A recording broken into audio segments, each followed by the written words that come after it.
2026 prelims எழுத போறீங்கன்னா உங்களுக்கு QP ரெப் போர்ட்டலை பத்தி கண்டிப்பா தெரிஞ்சிருக்கணும். ஏன்னா இது ஒரு கேம் சேஞ்சர் இன் யூபிஎஸ்சி சிவில் சர்வீசஸ் எக்ஸாமினேஷன். ரொம்ப நாளாவே ஸ்டூடெண்ட் சைட்ல இருந்து ஒரு ரிக்வஸ்ட் இருந்தது யூபிஎஸ்சி கிட்ட.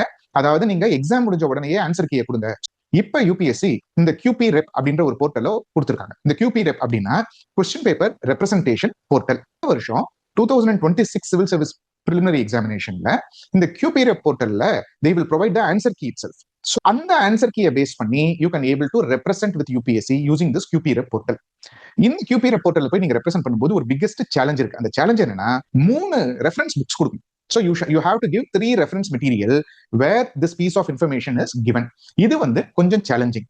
நம்ம என்னென்ன ரெஃபரன்ஸ் மெட்டீரியல் கொடுக்கலாம்னா NCERT text books, state government text books, government websites, official reports, act, constitution, standard text books or standard reference books இதெல்லாம் கொடுக்கலாம்.